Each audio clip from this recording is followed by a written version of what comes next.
كما الجزائر الدولة.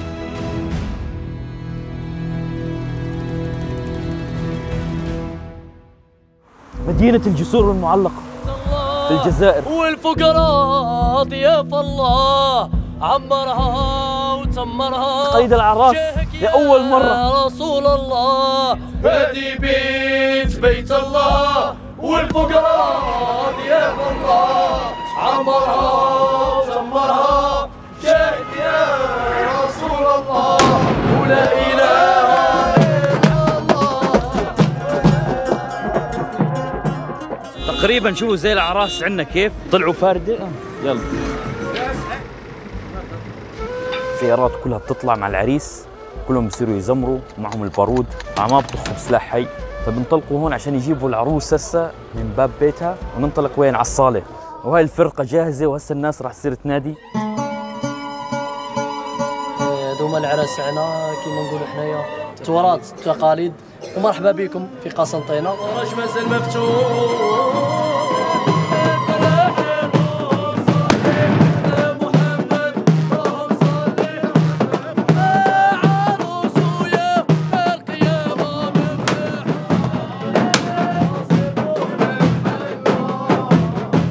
طبعا هذا العرس هيك فجأة احنا دخلنا عليه، فهمتوا كيف؟ يعني واحد عزمنا قالنا تعالوا وضلنا داخلين بدون اي تنسيق.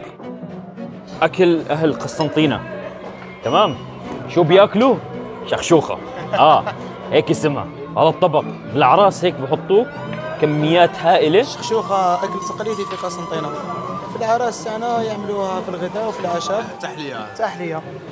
بقول لك اسمه شخشوخة لانها بتشخشخ، يعني بيفتفتوها، اللي هي العجين بتفتفت. قوية. قسنطينة مدينة بفوح فيها عبق التاريخ من كل جانب، في كل ركن من أركانها.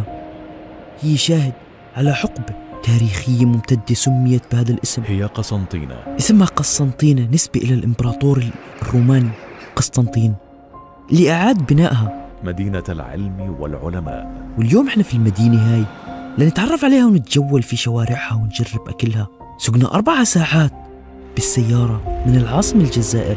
هسه حليم تجي من عاصمة الجزائر إلى مدينة الجسور المعلقة. وانت ماشي على الطريق راح تلاقي هيك جبال، منظر رائع على مدى الطريق كامل 4 ساعات. وهذا أول جسر. مدينة الجسور المعلقة هما 7 جسور، والأخير اللي داروه 2015 صاروا 8.